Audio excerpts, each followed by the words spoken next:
Your opinions don't matter, Grandma. This is my county, remember that.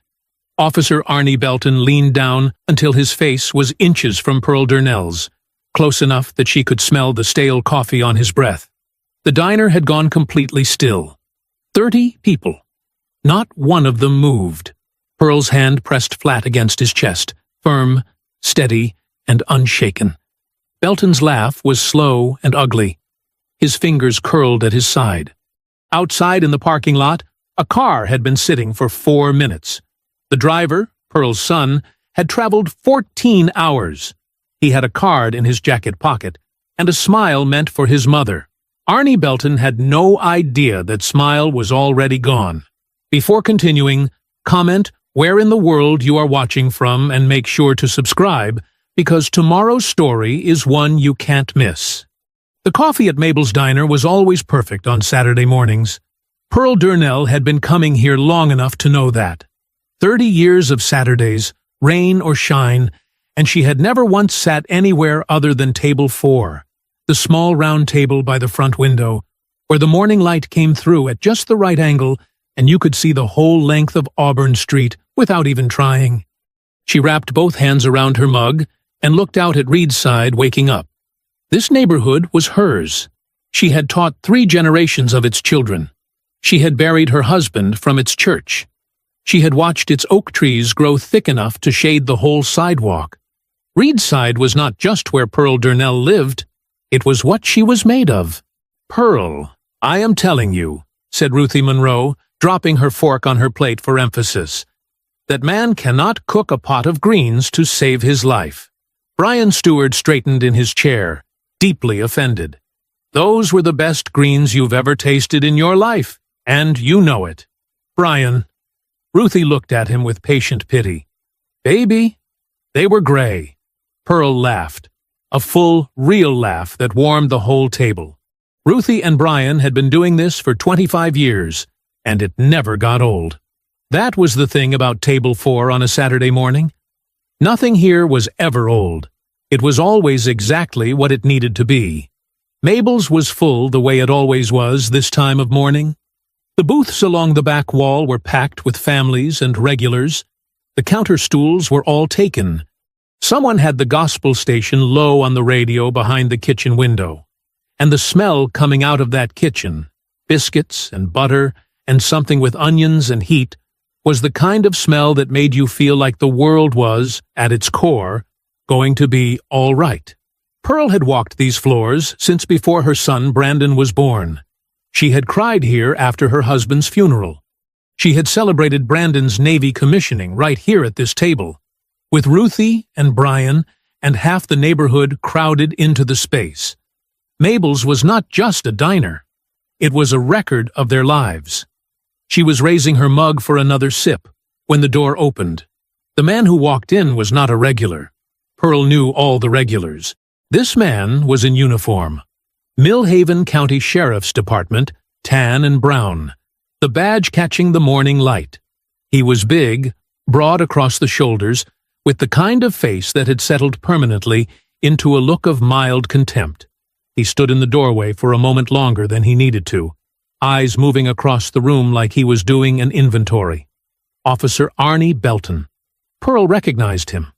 Most people in Reedside did. He had been on the force for 17 years, which in Millhaven County meant he had 17 years of getting away with things.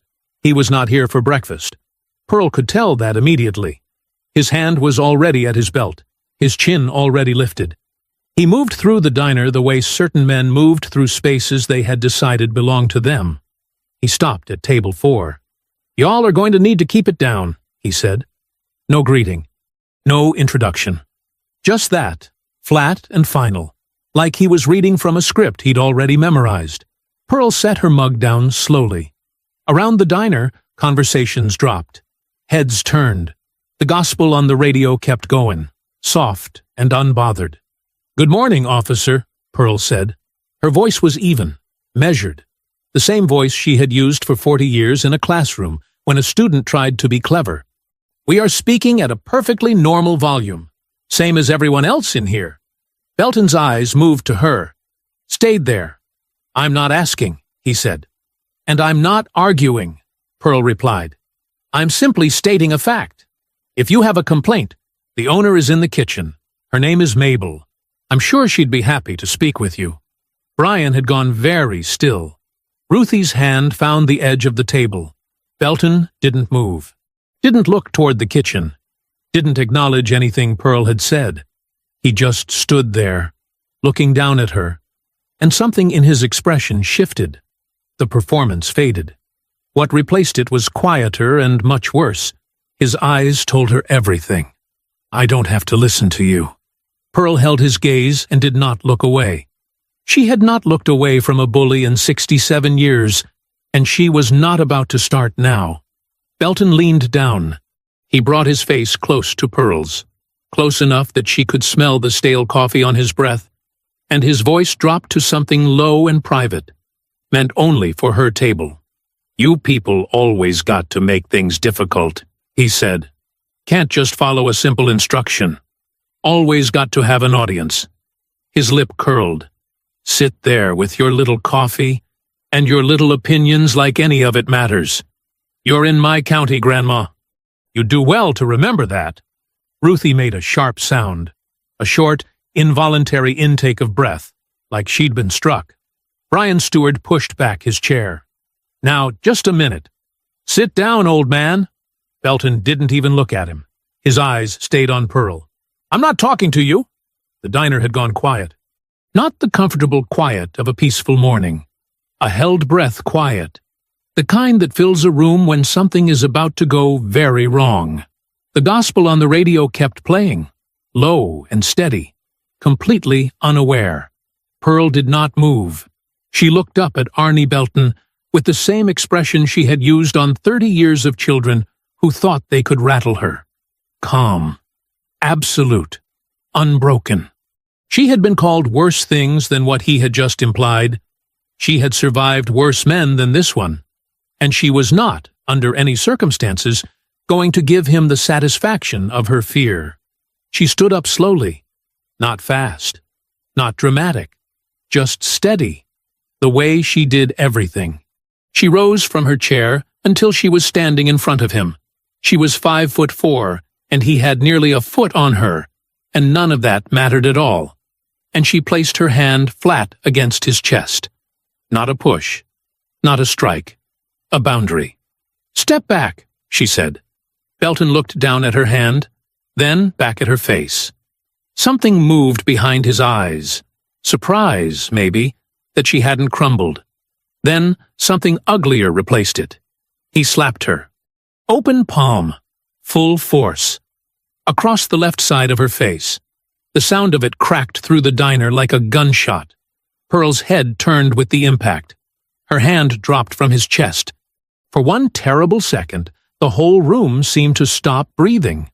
The families in the booths, the regulars at the counter, Mabel, who had appeared at the kitchen window at exactly the wrong moment, Ruthie, with both hands pressed to her mouth, Brian Stewart half out of his chair, and frozen there.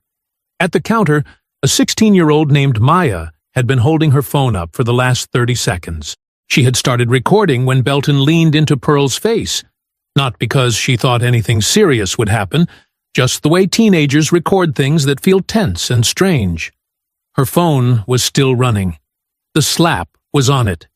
Every second of it, in full, devastating clarity. Pearl did not fall. She did not cry out. She did not make a sound. She straightened. Slowly, with complete control, she raised her hand and touched her own cheek. Just once, lightly, like she was confirming something to herself. Then she lowered her hand, and she looked at Arnie Belton. The expression on her face was not anger. It was not pain. It was something far worse for a man like Belton, something he clearly hadn't prepared for. It was calm, complete, total, absolute calm. The kind that doesn't come from not feeling anything. The kind that comes from feeling everything and deciding none of it will break you. Her eyes were steady and clear, and they were locked on his face, and they did not waver by a single degree. Belton blinked. For just one moment, one small, telling moment, He looked uncertain, like a man who had expected a very specific reaction and received something else entirely, something he didn't have a script for. Then his hand moved to his radio. "Dispatch," he said, his voice already reshaping itself, already building the version of events he intended to tell. "I've got a situation at Mabel's Diner on Auburn. Civilian made physical contact with an officer. I responded to the threat." He said it smoothly, practiced, the way men like Belton always had a story ready before the dust had even settled. Pearl's eyes never left his face. The diner remained completely, utterly still. And then, behind Arnie Belton's broad shoulders, the front door of Mabel's Diner swung open. Brandon Durnell had been in the parking lot for 4 minutes. He had driven 14 hours straight from Virginia Beach, stopped twice, once for gas outside of Savannah, and once just to sit in a rest stop parking lot because he couldn't stop smiling. He needed to compose himself before he walked in. He had a card in his jacket pocket. He had been rehearsing what he was going to say for the last 100 miles. Something like, "Surprise, Mama. I'm home." Simple. He had never been good at big, dramatic gestures. His mother always said she could read him like a first-grade textbook anyway. He had sat in his car for 4 minutes, watching the morning light on Auburn Street, thinking about how much he had missed this neighborhood. 8 months since he had last seen her, and he had missed her every single day, the way you miss something that is the actual foundation of you. He got out of the car, straightened his jacket, and walked to the front door. He pushed it open. He understood everything in under 2 seconds. He had been trained to read a room.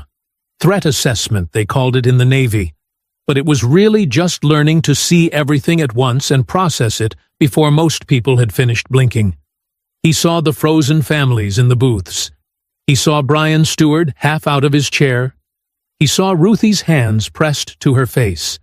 He saw the big man in the sheriff's uniform with his hand on his radio. And he saw his mother, the redness on her left cheek, the careful, deliberate way she was holding herself upright, the hand she had just lowered from her own face. Brandon didn't need anyone to tell him what had happened. The card in his pocket ceased to exist. Every thought in his head cleared out completely, the way a room empties before a storm. And what was left was very simple and very quiet. He crossed the diner. Belton heard the footsteps and spun around. He got his first look at Brandon. 6 feet of quiet, controlled, absolute stillness. And his hand dropped instinctively to his belt. "Back up," Belton said. "Right now. That woman is my mother." Brandon's voice was low and even. He didn't raise his hands. He just stood there, and somehow that stillness was more unsettling than anything Belton had prepared for. "You put your hand across her face." Belton's eyes flicked to Pearl. Then back to Brandon. He took a slow step forward. The walk of a man who had used his size to end conversations for 17 years. "I don't know who you think you are," Belton said, "but you need to turn yourself around, walk back out that door, and let me do my job before I make your morning a whole lot worse." "Step away from her," Brandon said. Simple. Final. Belton stared at him, his chin lifted. 2 feet of space between them now. "Are we understanding each other, boy?" The word landed in the diner like something thrown. Ruthie closed her eyes. Brian Stewart's hand curled into a fist on the tabletop. Mabel appeared at the kitchen window and went completely still. Brandon didn't flinch, didn't blink. He had been called worse things in worse places by worse men. "Step away from her," he said again. Belton couldn't tolerate it. 17 years of unchecked authority had rewired something fundamental in him. And this, a man who simply would not move, would not blink, would not give him anything, was more than he could process. He drew back his fist and threw a punch straight at Brandon's face. It was a big punch, powerful, the kind that had put men on the floor before. Brandon slipped it. One small, precise movement, barely an inch left, and Belton's fist sailed past his ear close enough to feel the air from it. The momentum pulled Belton a half-step forward, off balance, exposed. Brandon hit him once, one straight right hand, compact, devastating. It landed flush on Belton's jaw with a crack that silenced every last sound in the diner. Belton's legs went sideways. He stumbled back hard into the counter, grabbed it with both hands, and hung there. Hat on the floor, radio skidding across the linoleum, blinking at nothing. Brandon stood exactly where he had been. He hadn't chased, hadn't swung again. Feet planted, hands loose, breathing steady. "Don't touch her," he said. "Don't touch me. Don't move." He turned to his mother. He raised both hands slowly and cupped her face, one palm on each side, gentle as anything, and looked at her cheek. Then he looked into her eyes and said something low, just between the two of them, that no camera ever captured. Pearl closed her eyes, just for a moment. Her shoulders dropped half an inch, like she'd been carrying something heavy and had finally been given permission to set it down. "My name is Senior Chief Petty Officer Brandon Durnell, United States Navy." He spoke clearly to the room without letting go of his mother's face. "Someone please call 911. I am unarmed. I am not leaving. And I would like to report an assault." Across the counter, Maya's hand tightened around her phone. She had been recording the whole time. The first patrol car arrived in 4 minutes, then a second, then a third. They came in fast, pulling up onto the curb outside Mabel's with their lights going, and the officers who climbed out moved with the practiced urgency of men who had received a very specific kind of call. Not civilian assaulted, not woman struck by officer, but officer down. Brandon stood where he had been standing since he made his announcement. Hands visible, feet planted. Pearl beside him, her chin up, her hand resting lightly on the back of a chair. The officers came through the door and went straight to Belton. Nobody looked at Pearl's cheek. Nobody asked her what happened. Chris Harvin arrived 7 minutes after the first patrol car. He was 58 years old, silver-haired, built like a man who had once been athletic, and had since made peace with not being anymore. He wore his uniform like it was a business suit, perfectly pressed, completely comfortable. And he walked into Mabel's diner the way he walked into every room in Millhaven County, like it already belonged to him. He passed Pearl Durnell without a glance. Didn't look at her face. Didn't slow down. Didn't acknowledge that she was standing there with a handprint still visible on her left cheek. He walked past her the way you walk past furniture, and went straight to Belton, who was sitting on a counter stool with a cold pack someone had found pressed to his jaw. Harvin looked at Belton. Then he turned and looked at Brandon with a flatness that said everything and required no translation whatsoever. "I know exactly what happened here. I don't care." "Cuff him," Harvin said. 2 officers moved to Brandon immediately. Brandon put his hands behind his back without being asked. He didn't resist, didn't argue, didn't say a single word. He turned his head once, just once, to look at his mother. Pearl met his eyes and gave him one small, firm nod. "I'm all right. Go." Outside, a local news camera had appeared. A reporter and a cameraman from Channel 4, who had been 2 blocks away covering a completely unrelated Saturday morning segment when the dispatch chatter started. Harvin stepped out in front of them while Brandon was still being processed inside. "Officer Belton responded this morning to a complaint at this establishment," Harvin said, his voice calm and official and smooth as polished wood. "He was conducting routine business when he was physically assaulted by a civilian. Our department takes the safety of its officers with the utmost seriousness. A full internal review will be conducted." A brief pause. "We appreciate the community's patience." He said it all without blinking, without hesitation, like he had written the statement in his head on the drive over. Inside, Jenny Dale was pushing through the diner door. Pearl had called her before the second patrol car even arrived. 1 short call, 3 words. "Mabel's. Come now." Jenny had her camera around her neck and a notebook in her hand before she was out of her car. She moved through the diner quickly, photographing everything. Belton on the stool, the officers surrounding Brandon, Pearl's face. She made sure to get Pearl's face, the cheek, the angle of the light, everything sharp and documented and undeniable. She filed Pearl's assault complaint on the spot, wrote it out by hand, signed as a witness, pressed it into the hands of the youngest officer in the room. He took it, looked at it, looked at Harvin's back through the window. By the following morning, that complaint would be stamped under review pending investigation and placed in a drawer where it would not move again unless someone with more authority than Millhaven County forced it to.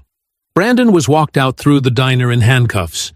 He held his head straight and his shoulders square, and he looked at no one except his mother as he passed her table.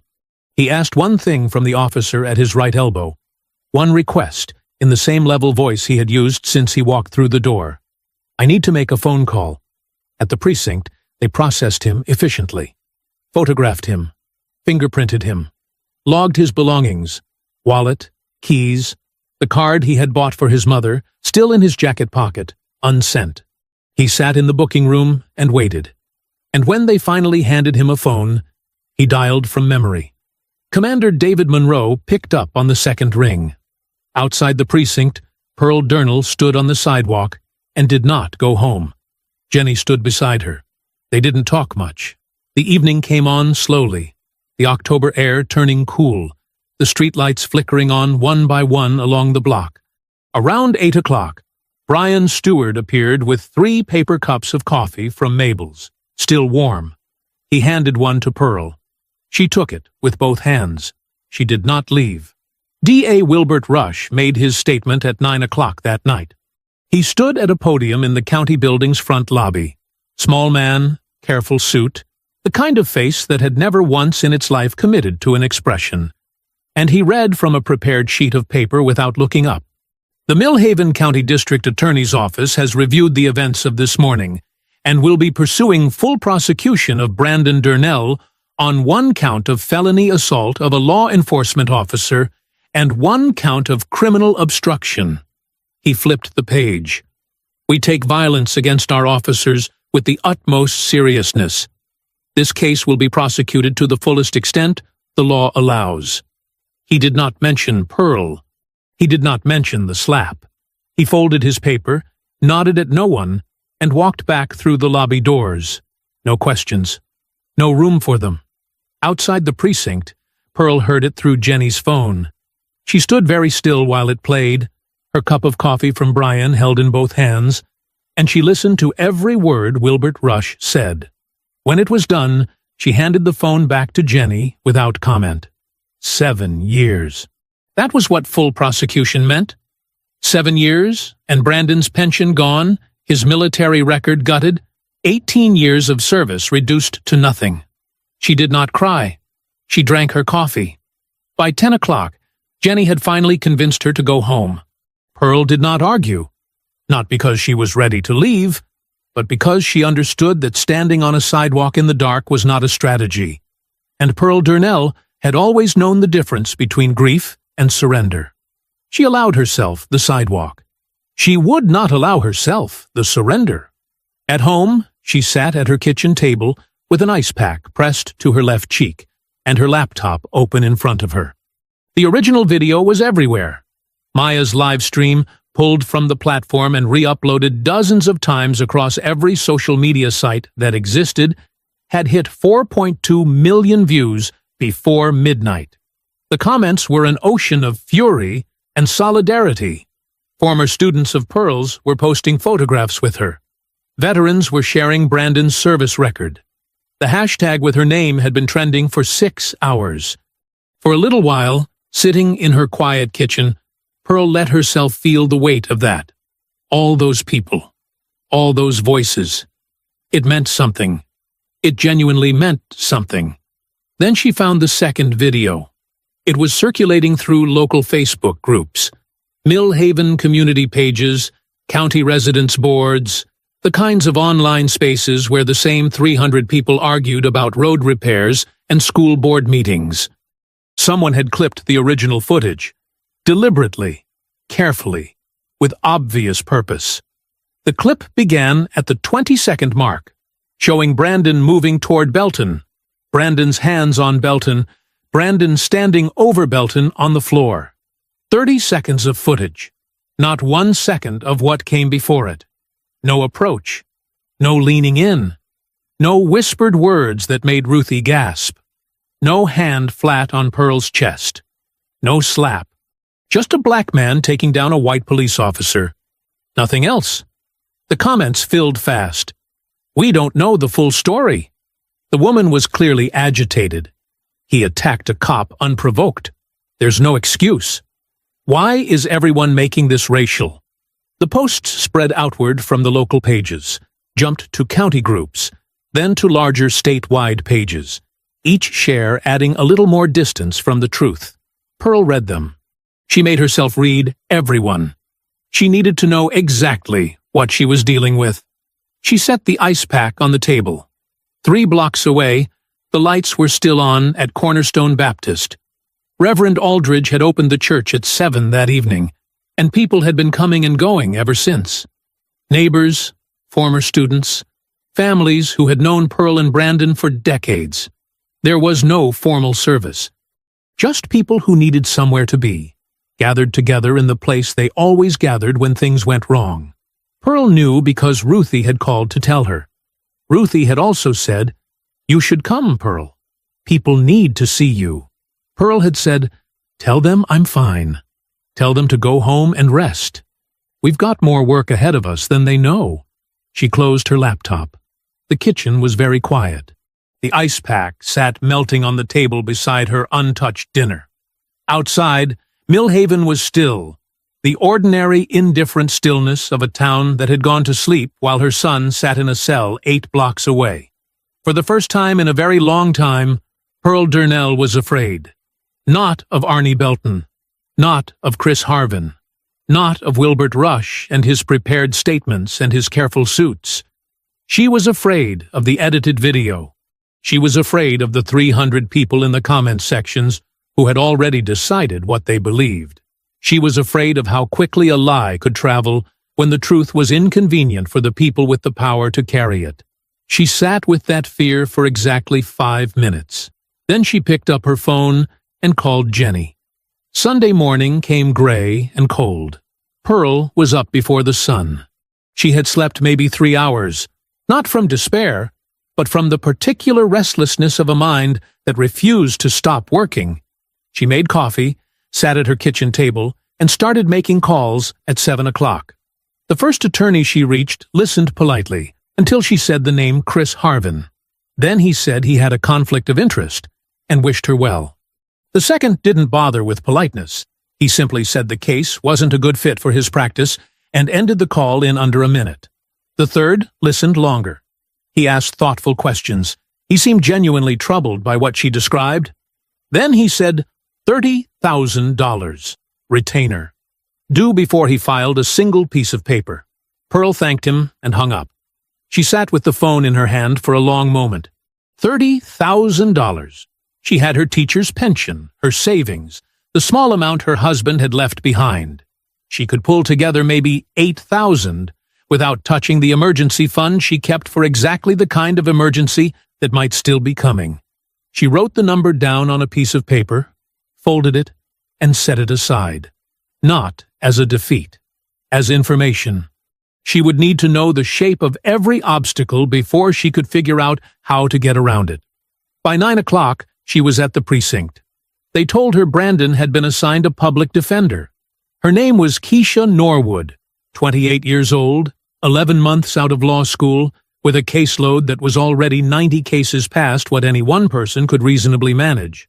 Pearl met her in the precinct lobby, a young woman in a good blazer, carrying a bag that was too heavy for her shoulders. Keisha Norwood looked at Pearl with honest, exhausted eyes and said, "Mrs. Durnell, I am going to do everything I can, but I need you to understand. This DA has a 20-year relationship with Judge Pickett, who has been assigned to the preliminary hearing. I don't know how to beat that. Not alone, and not quickly." Pearl appreciated the honesty more than she would have appreciated false comfort. "Then we find someone who does," Pearl said. She spent Sunday afternoon at Cornerstone Baptist, where Reverend Aldridge had organized the first formal community meeting. The pews were packed, 300 people or more, shoulder to shoulder.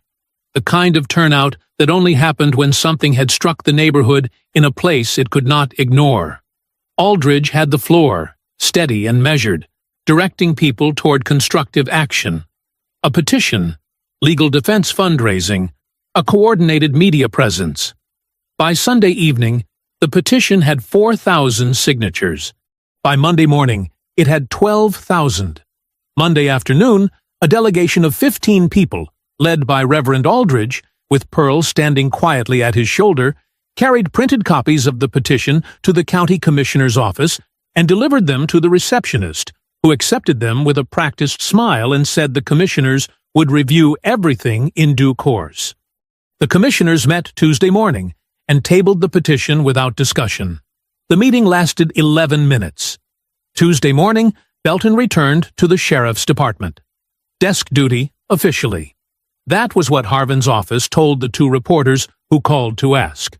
But at noon on Tuesday, Jenny was driving past the Millhaven Golf and Country Club when she saw Harvin's department vehicle in the parking lot. She pulled over. She waited. 40 minutes later, Harvin and Belton walked out of the clubhouse together. Belton in civilian clothes, both of them with the easy, unhurried movement of men who had just eaten a good lunch and had no pressing concerns about anything. Jenny photographed them from her car. That evening she posted it to the Millhaven Courier's online page with a single caption, "Arnie Belton, currently on desk duty following Saturday's incident, photographed Tuesday afternoon at the Millhaven Golf and Country Club." The post was shared 900 times before midnight. Pearl read it at her kitchen table. The same chair, the same cold coffee. She had been coming home to this table every evening now, like it was a command post. Ruthie had brought food twice. Both times Pearl had eaten without tasting it, already thinking about the next morning. She understood something clearly that most people in the comment sections were still catching up to. The petition didn't matter. The posts didn't matter. The 900 shares didn't matter. Harvin had a judge. Harvin had a DA. Harvin had 17 years of machinery that had been built specifically to handle situations like this one, to absorb public outrage, process it slowly, and spit out nothing. Outrage without leverage was just noise. Pearl needed leverage. She picked up her phone and called Jenny. Wednesday morning, the courthouse steps were full. More people than Tuesday. More than Monday. They stretched down the front steps and along the sidewalk in both directions. Cornerstone Baptist members in their Sunday coats, young people with handwritten signs, older men and women who had been in Reedside longer than the courthouse itself had been standing. Reverend Aldridge was at the front, steady and dignified, keeping things peaceful and purposeful. By 9 o'clock, Harvin had deployed 6 additional deputies to the area. He called it public safety management. He said so in a statement released through the department's communications office. Brief, bureaucratic, designed to sound reasonable to anyone who wasn't paying close enough attention to what it actually meant. What it meant was this: keep moving, keep watching, and wait for someone to make a mistake. They didn't have to wait long. At 10:15, 2 young men crossing Broad Street at the corner nearest the courthouse were stopped by 2 deputies. The crossing signal had just turned. Both men had 1 foot off the curb when the officers reached them. Their names were taken, their IDs checked. They were cited for jaywalking and issued notices to appear. One of them was 22. The other was Deshaun Carter, 19 years old, Pearl's former student, the young man who had stayed after class 3 times a week in 9th grade because he was struggling with reading comprehension and too proud to ask for help during school hours. Pearl had never told anyone about those sessions. Neither had Deshaun. The arrests, because that's what they were, regardless of what the citation forms called them, spread through the protest crowd within minutes. Not panic. Something colder. The particular, bone-deep exhaustion of a community that had seen this exact move before and knew precisely what it meant. This is what happens when you make noise. We can touch anyone we want. Pearl heard about Deshawn before noon. Ruthie called her, then Reverend Aldridge, then Deshawn's mother Sandra called herself. Voice tight and controlled. The way women in Reedside had learned to be tight and controlled when they were actually terrified. Pearl was at Sandra Carter's house by 1 o'clock. She sat at Sandra's kitchen table, a smaller, dimmer version of her own, and drank the coffee Sandra made because making coffee was something useful to do with shaking hands. Deshawn sat across from them, citation on the table in front of him, jaw set and eyes hard with a particular kind of anger that Pearl recognized immediately. She had seen it in Brandon's eyes once, years ago. She had worked very hard back then to make sure that anger found the right channel. "You did nothing wrong," Pearl told him, clearly, directly. "And this is not the end of the story." Deshawn looked at the citation. "Feels like they can just do whatever they want." "They've felt that way for a long time," Pearl said. "That's different from it being true." She stayed for an hour. On the drive home, she passed Mabel's diner, the window still intact, the door propped open, the smell of the kitchen drifting out onto Auburn Street, and felt something steady and certain move through her chest. Not this. Not while I'm breathing. By 5 o'clock, the calls started coming into Mabel's. Anonymous. Short. The voice on the first call said, "Tell Pearl Durnell to go home and stay there." The second call said nothing at all, just breathing, then a hang-up. Mabel documented each one in her order notebook, writing down the time and what was said, in the same handwriting she used for the lunch specials. At 7:15, the brick came through the front window of the Millhaven Courier. It hit the display case just inside the entrance, bounced off the glass counter, and came to rest against the far wall. No one was hurt. Jenny had been in the back office when it happened, and came out to find the window in pieces on the floor, the October night air pouring through the gap. She stood in the middle of her office for one moment. Just one. Then she got her camera. She photographed the window, the brick, the broken glass, the hole in the display case. She called the police and filed a report, calmly, thoroughly, knowing exactly how far that report would travel. She taped a piece of cardboard over the window herself, with packaging tape from the supply closet. Then she called Pearl. Pearl arrived at her own front door at 8:45 to find an envelope on the mat. No stamp, no return address, hand-delivered. She picked it up, went inside, sat down at her kitchen table, and opened it. The note was short, typed, printed on plain white paper. "Drop this. Sell the building. This neighborhood is changing whether you want it to or not." Pearl read it once, read it again. Then she folded it carefully, precise, even creases, slid it back into the envelope, and sealed it shut. She did not call the police. She called Jenny. The cardboard over the Millhaven Courier's front window shifted slightly in the night breeze, the tape at its edges lifting and resettling with a soft, persistent sound. Pearl pushed through the door at 9 o'clock, envelope in hand. The broken glass had been swept up, but the display case was still cracked, a long diagonal fracture running from corner to corner. Jenny was at her desk in the back office, laptop open, 2 cups of coffee already poured. She looked up when Pearl came in. Her eyes went to the envelope. "Close the door," Jenny said.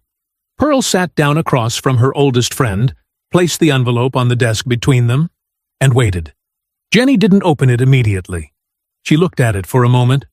Then she turned her laptop around so the screen faced Pearl and said, "Before you show me that, I need to show you something first." The screen was filled with documents, spreadsheets, scanned forms, photographs, PDFs layered over one another in organized folders whose labels Pearl couldn't fully read from where she sat. Jenny reached over and opened the first folder. 14 months, Jenny said. "That's how long I've been building this." She walked Pearl through it methodically, the way she had always written, clear, precise, nothing wasted. The first document was a complaint form. Excessive force, filed 18 months ago by a man named Robert Gaines, 54 years old, who said Belton had slammed him against his own car during a traffic stop on Wheeler Road. Gaines had a cracked rib. He had photographs. He had filed the complaint through proper channels. The complaint had gone into Harvin's internal review process and never come back out. 6 months later, Gaines had signed a non-disclosure agreement and received a payment of $8,000 from a county discretionary fund. He had not spoken publicly since. "There are 2 more," Jenny said. She opened them both. Both involved black residents. Both involved Belton. Both had been buried in the same internal review drawer and settled through the same discretionary fund. Pearl looked at each document without speaking. Then Jenny opened a different folder entirely. "This," she said, "is Preston Dillon." The name settled over the room like a weather change. Preston Dillon, 52. Founder and principal of Dillon Development Partners, headquartered in Atlanta with a regional office in Mill Haven. In the last 3 years, his firm had acquired 14 properties in and around Reedside, mostly through what looked like willing sales. But Jenny had talked to 7 of the sellers, and not one of them had felt willing. They had felt exhausted, ground down by months of noise complaints, health code citations, sudden zoning questions, parking enforcement that targeted their customers and nobody else. Jenny had traced every single one of those complaints back to the same source. Dillon's property management firm had filed them. Every one. "He has county approval for a $47 million development," Jenny said. She pulled up the Planning Commission documents. "Luxury condominiums, mixed-use retail, 312 units." She pointed to the site map on the screen. "Right here. Auburn and 5th. Pearl looked at the map for a long moment. Auburn and 5th. The corner where Mabel's had stood since 1967. The corner where Pearl's church held its annual block party every June. The corner that was, as far as Pearl Durnell was concerned, the actual center of the world. "Belton isn't just a bad cop," Jenny said quietly. "He's Dillon's enforcement. And Harvin isn't just corrupt, he's the reason none of it is on record." She paused. "The discretionary fund that paid off Belton's victims? Partially backed through a non-profit shell company that Dillon's firm funds." Pearl was quiet for a long moment. The cardboard on the window shifted again in the breeze. "How long have you had this?" she asked. "Long enough to know I couldn't print it alone." Jenny closed the laptop halfway. "A county newspaper printing this without federal backing. Dillon's attorneys would bury us before the ink dried. I needed someone with more reach." She folded her hands on the desk. 11 months ago, I made contact with a federal civil rights investigator. Her name is Agent Simone Barker. She's been building a parallel case. She has her own documentation, her own sources. Jenny looked directly at Pearl. "What she's been missing is something visible. Something documented and undeniable and already on every screen in the country." A pause. "What happened to you and Brandon on Saturday?" "That's the piece she's been waiting for." Pearl picked up the envelope from the desk and set it open in front of Jenny. Jenny read the note without touching it. The 2 women sat in the boarded-up office in the quiet of Wednesday night. Outside, Mill Haven was dark and still. "Brandon is in a cell right now," Pearl said. Jenny looked up. "I know." She reached over and gently closed the laptop. "That's why we move faster than I planned." Friday morning, 1 week after the incident. Pearl was at her kitchen table when the cars pulled into Mill Haven. She didn't see them arrive. Jenny called her at 9:45 and said, "Turn on your television." Pearl turned it on and saw the Channel 4 news van parked outside the county courthouse, and 3 dark sedans she didn't recognize lined up along the curb behind it. She was out the door in 4 minutes. Almond Clover was standing on the courthouse steps when Pearl arrived. He was 55 years old, medium height, with close-cropped silver at his temples, and the kind of stillness about him that came from spending decades in rooms where everything depended on not showing your hand too early. He wore a dark suit, no tie, and he was talking on his phone when Pearl walked up. He ended the call when he saw her. "Mrs. Durnell," he said. He extended his hand. "Almond Clover." "I know who you are," Pearl said. "Why are you here?" "Because I was sent a video at 2 in the morning," he said, "and I couldn't sleep after I watched it." He said it simply, without performance. "And because 12 Navy SEALs apparently have my personal email address, which I admit surprised me." Pearl almost smiled. Clover had been former DOJ, a civil rights division attorney for 11 years before going private. He had argued cases that changed things, real things, permanent things. Pearl had looked him up on her phone during the 4-minute drive over. He got to work before noon. The first motion Clover filed was for immediate dismissal on procedural grounds. A tight, precise argument built around the department's failure to properly document Pearl's assault complaint and the conflict of interest issues surrounding Judge Pickett's assignment to the case. The second motion went directly to the Northern District of Georgia's federal court, a request for oversight review, citing potential civil rights violations under federal statute. The judge who received it was the Honorable Margaret Kyler. She granted the review by 2 o'clock. The state charges didn't disappear, but they froze, suspended in place while the federal review process assessed jurisdiction. And with that freeze came something that mattered more than any legal technicality. Brandon walked out of Millhaven County Jail at 4:47 in the afternoon. Pearl was on the steps. She had been there since 3 o'clock, standing with Jenny and Brian Stewart and Ruthie, who had brought a coat for Brandon because Ruthie was constitutionally incapable of anticipating anyone's release from anything without bringing a coat. The October afternoon had turned cold and clear, the kind of sky that looked like it had been scrubbed clean. When the door opened and Brandon came through it, Pearl did not run. She walked, steady and unhurried, the way she did everything. And when she reached him, she put both hands on his face, the same way he had put both hands on hers 7 days ago in Mabel's diner. She looked at him for a long moment without saying anything. He covered her hands with his. That was enough. The reunion lasted the length of the courthouse steps. By the time they reached the bottom, Clover was already on his phone again, and Jenny was photographing everything. Not intrusively, but carefully, documenting the moment the way she documented everything, because Jenny Dale understood that truth needed witnesses. The national media picked up the story before dinner. A senator from Georgia issued a public statement demanding an independent investigation before 8 o'clock. Belton was officially moved to paid administrative leave. Harvin's concession to the cameras now pointed at his department. The following morning, Pearl sat down at table 4. Mabel had opened early. The diner was already full when Pearl arrived, not with strangers, but with her people. Regulars, neighbors, former students, faces she had known for 30 years. When she walked in, the room went quiet for just a moment, and then it filled back up with something warm and solid. A national television crew set up quietly in the corner. Pearl sat at table 4 in a pressed blue blouse with her hands folded on the table and spoke for 11 minutes directly into the camera. Her voice was completely steady. Her eyes were clear. The mark on her cheek had faded but had not disappeared entirely, and she did not angle away from the light. "I have been in this community for 50 years, she said. "I taught your children and your children's children.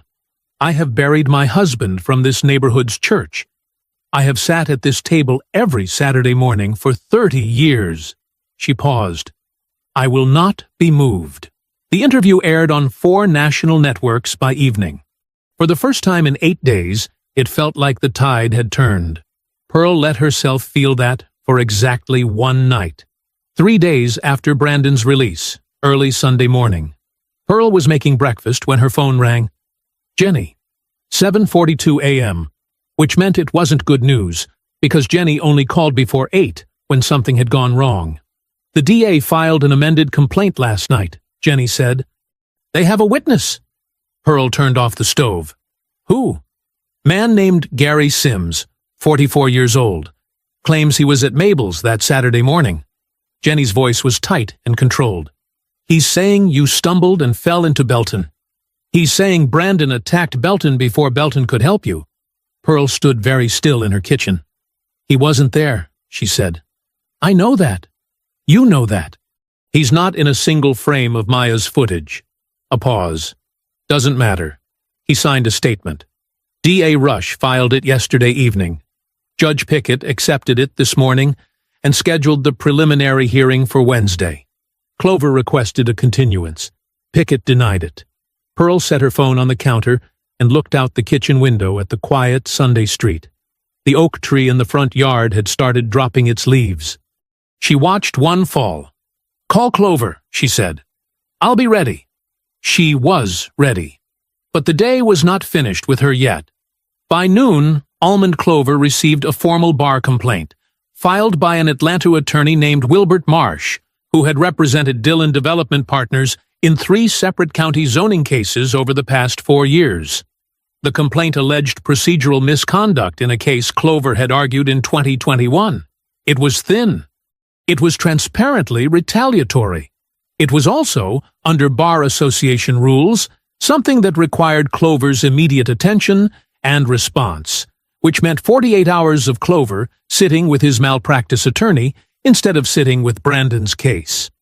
Clover called Pearl to tell her himself. It's a delay tactic, he said. It will be dismissed.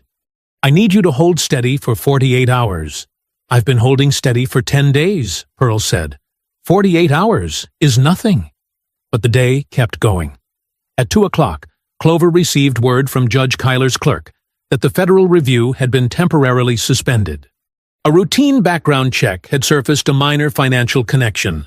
A new clerk's father's accounting firm had processed a single invoice for Dillon Development Partners 2 years prior. The connection was tangential and almost certainly coincidental. It was also, under federal conflict of interest guidelines, sufficient grounds for a formal challenge that pushed Kyler's review back by 2 weeks minimum. 2 weeks. With the preliminary hearing on Wednesday. Jenny called an hour later. Dillon's attorneys had sent formal cease and desist letters to the Millhaven Courier and 3 other outlets that had been running coverage of her Reedside investigation. The letters were aggressive, citing defamation, demanding retraction of published material, threatening immediate legal action. Jenny's voice was steady when she read the key sections aloud to Pearl, but Pearl could hear the weight behind it. Then Thursday came. Harvin stood at a podium outside the sheriff's department at 2 in the afternoon.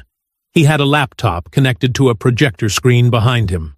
He pulled up dash camera footage from Belton's patrol vehicle, angled from the parking lot, showing nothing of what happened inside the diner, showing everything of what happened outside it. Brandon's car pulling in 14 minutes before the incident. Brandon sitting in the car.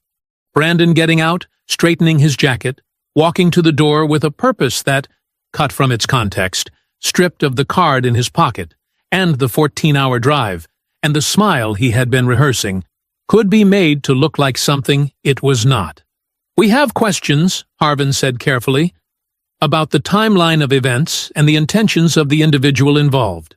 He did not use the word premeditation. He didn't need to. The cameras did the rest. The comment sections shifted by Friday morning. 3 national outlets reassigned their reporters. The senator's office stopped returning Clover's calls. By Saturday night, 12 days since it all began, Brandon was sitting at Pearl's kitchen table at 2 in the morning. He hadn't slept properly in nearly 2 weeks. The preliminary hearing was 4 days away. Clover was temporarily sidelined. The federal review was frozen. A paid witness was about to take a stand. His entire military career, 18 years, every deployment, every commendation, was sitting on a clock that was running down. Pearl sat across from him. She reached over and put her hand on top of his. They are very good, she said quietly, at making people feel like they've already lost. She let that sit for a moment. They're not as good at actually winning. Brandon looked at her. What do you know that I don't? Pearl was quiet for just a moment. Then, call David Monroe. Tonight. The kitchen clock read 2:15. Brandon picked up his phone and dialed from memory. It rang once, twice. Then, Brandon! Commander David Monroe's voice was alert, unhurried. The voice of a man who had spent 20 years training himself to be fully present within 2 seconds of waking up. I've been waiting for this call. Brandon straightened slightly in his chair. What do you mean? I mean I've been sitting on something since day one, David said, and I needed you to be in the right place before I told you about it. A pause. Are you in the right place? Pearl watched her son's face across the table. Tell me, Brandon said. David Monroe had spent 6 years as an IT security specialist before his naval commission.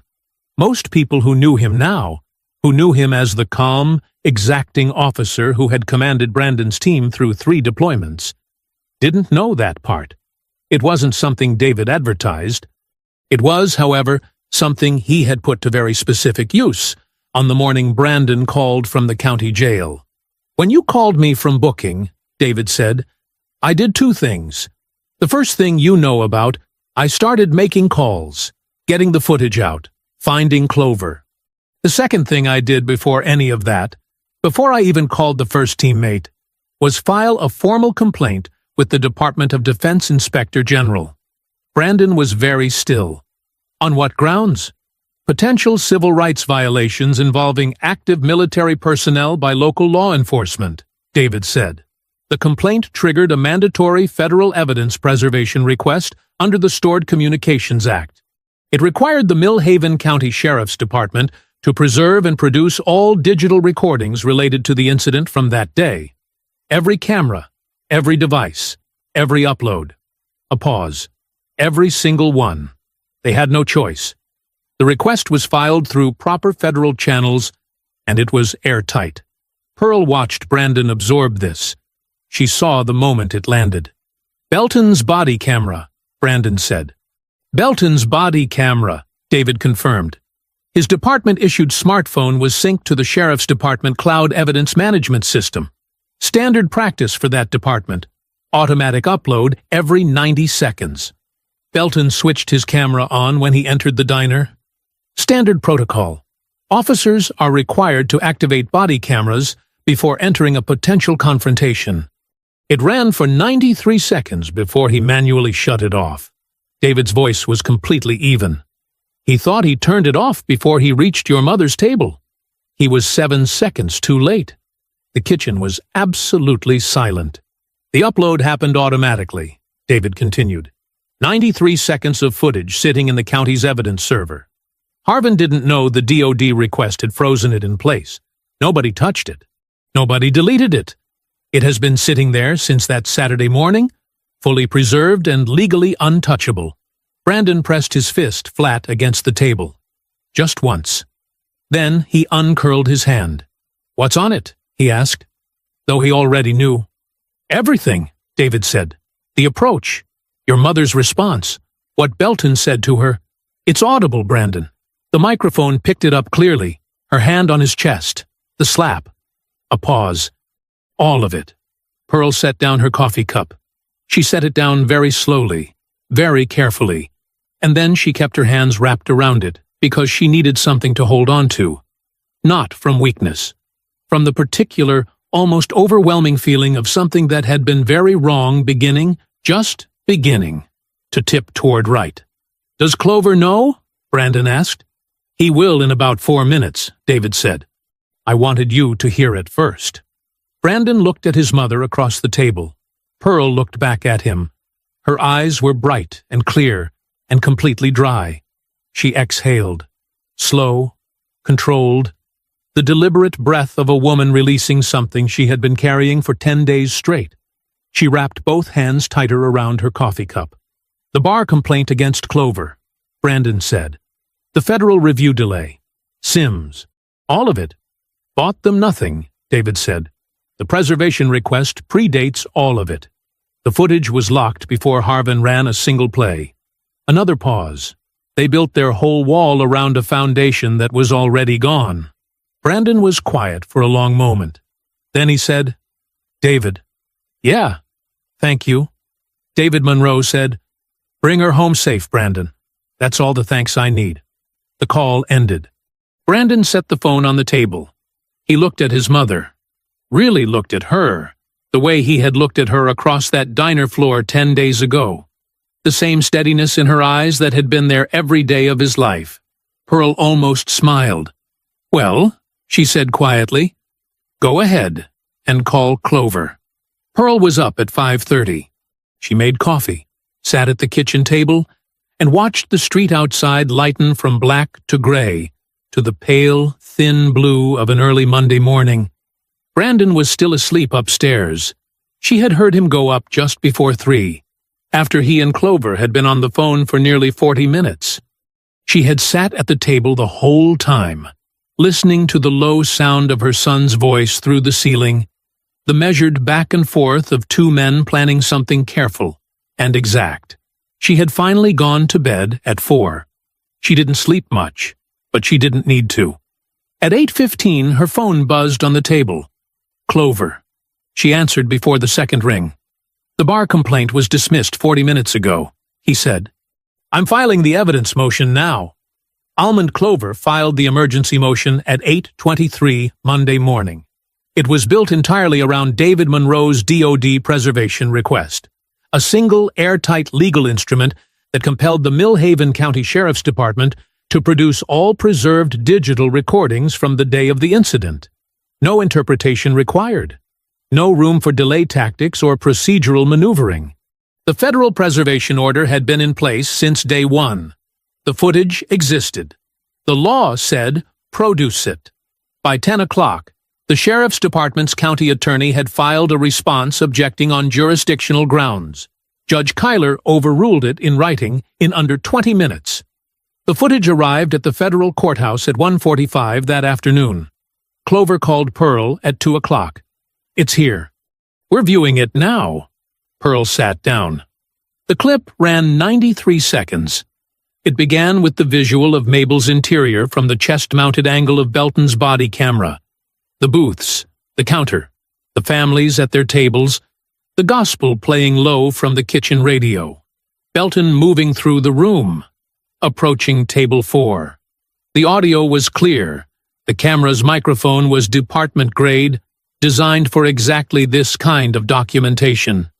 Then Belton leaning down, his voice dropping. And the words he said to Pearl Durnell, the words that had only been known until this moment by the 4 people sitting at table 4, coming through the speakers of a federal courtroom with absolute, irrefutable clarity. Clover told Pearl later that Harvin's county attorney had requested a recess at the 42nd mark. He walked out of the building and did not come back. Clover spent the remainder of Monday afternoon in Judge Kyler's chambers, where the federal review, freed from its 2-week delay the moment the footage resolved every contested question of fact, resumed with full force. Kyler was thorough. She watched the clip twice. She asked Clover 2 questions. She made 3 notes on a legal pad and said she would have preliminary findings within 48 hours. Before he left the courthouse, Clover filed a second motion simultaneously, a formal public records request demanding the release of the body camera footage under Georgia's Open Records Act. The footage was government property, captured on a government device, preserved through a federal order. It belonged to the public record.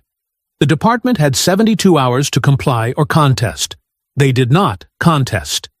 Clover forwarded the footage to Jenny Dale at 6:47 Monday evening with a single line, "It's yours. Use it well." Jenny already had her report open. She had been building it since the previous Tuesday. 14 months of documentation structured into a single, comprehensive, 12,000-word piece that connected every thread. Belton's buried complaints, the NDA payments, Harvin's protection mechanism, Dillon's development scheme, the Shell nonprofit, the systematic harassment of Reedside businesses. She had the documents. She had the sources. She had the paper trail laid out so clearly that a reader with no prior knowledge of any of it could follow it from the first paragraph to the last without losing the thread once. What she hadn't had until 6:47 Monday evening was the footage. Now she had everything. She worked through the night. Brandon called at 9 to check on Pearl, and Jenny told him, "Go to sleep. Both of you. You'll want to be rested for tomorrow." She said it with the quiet confidence of a woman who knew exactly what tomorrow was going to look like. At 11:47 Tuesday night, Jenny sat back in her chair and read the final paragraph of the piece one last time. Then she called Pearl. "It publishes tomorrow morning," she said. Pearl was already in bed, but not asleep. She had been lying in the dark, listening to the quiet of the house, Brandon breathing down the hall, the oak tree moving outside her window. "Every word?" Pearl said. "Every word," Jenny said. Pearl closed her eyes. "Good night, Jenny," she said. "Good night, Pearl." Jenny Dale had not slept. She had been at her desk since Monday evening, when Almond Clover forwarded her the public records request he had been preparing for 6 days. The formal legal mechanism that compelled the sheriff's department to release Belton's body camera footage to the press under Georgia's open records law. The footage arrived in her inbox at 11:47 Tuesday night, attached to a 3-line email from Clover's paralegal. Jenny watched it once, with the sound up. Then she sat in the quiet of her repaired front office. New glass in the window frame, the display case still cracked, but cleaned up. And she allowed herself exactly 2 minutes to feel the full weight of what she was holding. The approach. Belton's voice dropping low. Pearl's hand flat on his chest. The slap. All of it. Clear and damning and irrefutable. Then she went back to work. At 6 o'clock Wednesday morning, the front page of the Millhaven Courier's website went live with the most important piece of journalism Jenny Dale had written in 40 years. 12,000 words. 14 months of documentation. The body camera footage embedded at the top, autoplaying without sound. 3 separate sections: Belton's buried complaint history, Harvin's protection mechanism, and the full paper trail of Dylan's development scheme, each one sourced, documented, and airtight. Every word of it, every second of that footage, all of it, in the open, where no cease and desist letter could touch it. By 6:45, the Atlanta Journal-Constitution had picked it up. By 7:30, it was on 4 national wire services. By 8 o'clock, Pearl's phone had received 47 missed calls. She was already sitting at her kitchen table when Brandon came downstairs, dressed and alert. He had slept, actually slept, for the first time in nearly 2 weeks. And the difference in his face was visible. He looked at his mother. She slid her laptop across the table so he could see the screen. He read in silence for a long moment. "Jenny," he said quietly. Not a question. Just the name, said, like it meant something. 40 years she's been doing this, Pearl said. She was ready. The FBI field office in Atlanta was formally activated before 9 o'clock. Agent Simone Barker had been building toward this moment for 11 months. She had her own files, her own sources, her own documented case that had been waiting for exactly this convergence. Public evidence, federal record, and a story that the entire country was already watching. The Courier's publication gave her everything she needed to move. She moved fast. Federal investigators reached Gary Sims at his home at 10:15 Wednesday morning. They sat across from him at his kitchen table and placed in front of him a printed record of 17 phone calls, incoming and outgoing, between his personal cell phone and a number registered to Dylan Development Partners, all made in the 5 days between the incident at Mabel's and the moment he signed his witness statement. Sims looked at the phone records for a long time. Then he looked at the 2 federal agents across his table. He recanted his statement at 10:53. He signed a new declaration, witnessed, notarized, filed with the federal court before noon, stating that he had not been present at Mabel's diner on the morning in question, and that his original statement had been provided in exchange for a payment of $3,000, delivered in cash, by a man he knew as a contractor who had worked on a Dylan development site. By Thursday morning, D.A. Wilbert Rush's office was very quiet. His assistant called Almond Clover at 8:45. Rush himself came on the line 2 minutes later. He did not apologize. He did not explain. He said, in the careful, flat language of a man reading from something his own attorney had written, The evidentiary basis for prosecution no longer supports the charges against Brandon Durnell. We will be filing a motion to dismiss today. Clover said, I'll be reviewing the filing before you submit it. There was a pause. Of course, Rush said. Clover called Brandon immediately. Brandon was standing in Pearl's kitchen when the call came through. Pearl was at the stove, her back to the room, stirring something she had been making since 6 o'clock that neither of them had eaten yet. Brandon listened, said very little. When he hung up, he set the phone on the counter. It's dismissed, he said. Pearl did not turn around immediately. She stood at the stove, stirring slowly, and the only sound in the kitchen was the low bubble of whatever was in that pot. Then she turned off the burner, set down the spoon, turned around. She looked at her son standing in her kitchen, whole, free, unbroken, and something moved across her face that had no clean name, not triumph. Deeper than that, the particular, bone-level relief of a woman who had refused to stop believing in something for 14 days straight, and had been right. She opened her arms. Brandon crossed the kitchen. Friday came in cold and dark. Pearl was standing on her front porch at 6:15 in the morning when the first FBI vehicle rolled quietly through Reedside. Then a second. Then a third. Dark, unmarked, moving with the unhurried certainty of something that had been planned down to the minute. She watched them pass Auburn Street and felt something settle in her chest, heavy and clean, like the last piece of a very long equation finally resolving. Brandon appeared in the doorway behind her. He handed her a cup of coffee and stood beside her without speaking. They watched the street together in the early dark. By 8 o'clock, Pearl, Brandon, Jenny, and Brian Stewart were standing together on the sidewalk across from the Millhaven County Sheriff's Department. Jenny had her camera. Brian had brought a thermos of coffee nobody asked for, and everyone was grateful for. The morning was cold and bright, the kind of October day that made everything look sharp-edged and final. At 9:14, the FBI went in. 4 agents through the front door of the Sheriff's Department, moving the way people move when they have done something many times and feel no need to dramatize it. Pearl watched the door close behind them. The 4 of them stood on the sidewalk and waited. 8 minutes later, Arnie Belton came out, full uniform, badge still on, hands cuffed in front of him, a detail that Pearl noticed and filed away. The particular irony of a man being walked out in the same kind of restraints he had used on her son 15 days ago. He moved with his chin down and his eyes on the pavement. 2 agents flanked him, 1 at each elbow.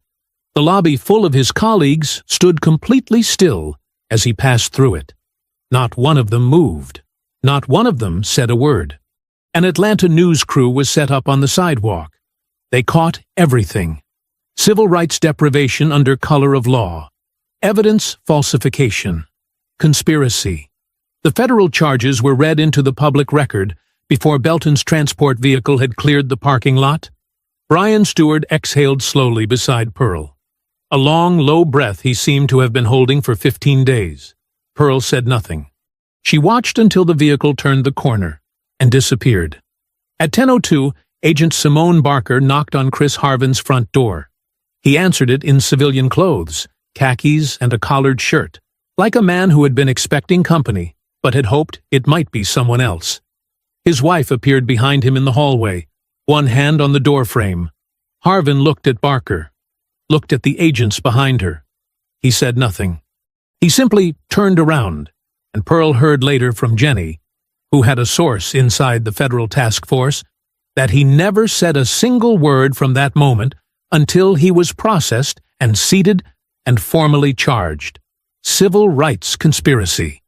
Obstruction of justice. Wire fraud. The ceiling had become the floor.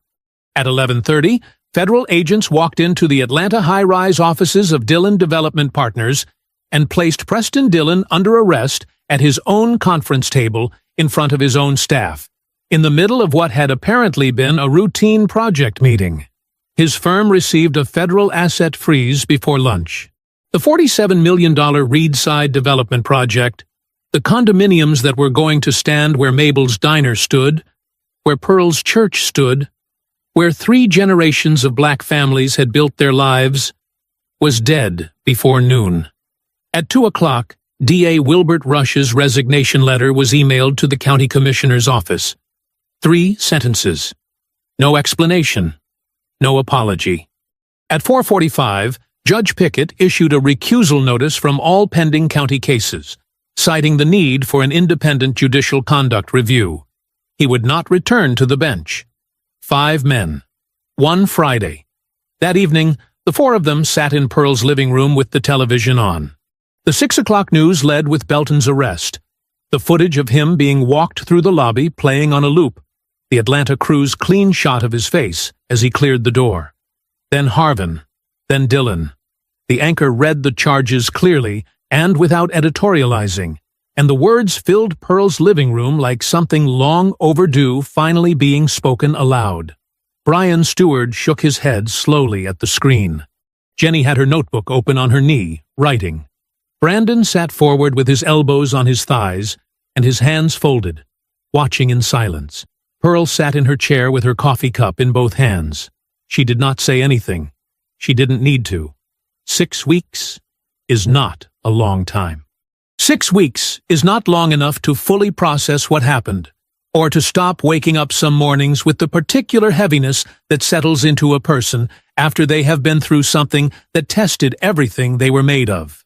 6 weeks is not long enough to forget the sound of a cell door, or the sight of a handprint on your mother's face, or the 14 days when the whole weight of a corrupt system was stacked deliberately and methodically against everything you loved. But 6 weeks, Brandon had discovered, was long enough to begin. He pulled into Mabel's parking lot on a Saturday morning in November and sat in his car for a moment, not composing himself this time, not rehearsing anything, just sitting, watching the morning light on Auburn Street. The oak trees had lost most of their leaves, and the November sky was the pale, clean gray of a world that had been through something and was still standing. He got out of the car and went inside. The diner was full. Not crowded. Full. The particular fullness of a place that is exactly what it is supposed to be, with exactly the people who are supposed to be in it. The booths along the back wall, the counter stools, the gospel on the radio behind the kitchen window, the smell of biscuits and butter and something with heat coming through from the back. Everything exactly where it had always been. The window that the brick had never touched, that had been Jenny's office, was Mabel's window, and it was intact. It had always been intact. Pearl had clarified that detail for the 3rd time last week when a reporter got it wrong again, with the particular patience of a woman who understood that the truth required regular maintenance. Ruthie Monroe was at table 4, already into her 2nd cup of coffee by the look of it. She saw Brandon come through the door and broke into a smile that took up her whole face. Brian Stewart was beside her. Brian Stewart, 74 years old, retired postal worker. A man who had been in love with Pearl Durnell since 1987 and had spent 37 years finding elaborate reasons not to say so. Brian Stewart had finally, in the weeks following everything, told Pearl exactly how he felt. Pearl had looked at him for a long moment and said she had known since 1989, and that if he didn't stop wasting both their time, she would be genuinely annoyed. Brian Stewart had laughed until he couldn't breathe. He was now, by any observable measure, the happiest man in Millhaven County. Jenny was at the counter with her laptop open. She was always writing. The 6-part investigative series had been submitted for a National Journalism Award 3 weeks ago, and the ceremony, when she won it, because she would win it, Pearl had stated this as plain fact, would be held at Cornerstone Baptist, because Jenny Dale had decided that if she was going to accept an award, she was going to accept it in the room that mattered most to her. Brandon stopped at the counter and put his hand briefly on Jenny's shoulder as he passed. She reached up and covered it with hers without looking away from her screen. Pearl was at table 4. She looked up when Brandon arrived and watched him cross the diner the way she had watched him cross rooms his entire life, with that particular unhurried certainty that had always been his, even as a small boy, even before he knew what to do with it. She had a cup of coffee waiting at the empty seat across from her. She had not asked Mabel to bring it. It had simply appeared because Mabel knew, and Mabel always would. Brandon sat down. He wrapped both hands around the cup. Judge Kyler's ruling had been entered into the public record 10 days ago. All charges vacated, expunged. The prosecution formally noted as a coordinated civil rights suppression effort. Brandon's military record was untouched. His pension was secure. His separation from the Navy had been processed cleanly, his 18 years of service honored and intact. 3 days ago, he had accepted a position with Georgia's newly formed Civil Rights Enforcement Division, a federally supported unit built specifically to investigate patterns of law enforcement misconduct in small jurisdictions. It was not the work he had trained for. It was, he had slowly come to understand, the work he had always been moving toward. Pearl looked at him across the table. "Are you staying?" she asked. Brandon looked at the room, the photographs on the walls, the regulars at their tables, Jenny at the counter, Brian Stewart laughing at something Ruthie had said, the sound of Mabel in the kitchen. The particular quality of the morning light through the window that had been there since 1967 and intended to remain considerably longer. "I'm staying," he said. Pearl nodded once. She picked up her coffee cup, settled back in her chair, and looked out at Auburn Street, her neighborhood, her 30 years of Saturday mornings that no one had managed to take from her. She didn't say anything more. She never needed to make a production out of being right. If you enjoyed the story, leave a like to support my channel, and subscribe so that you do not miss out on the next one. On the screen, I have picked 2 special stories just for you. Have a wonderful day.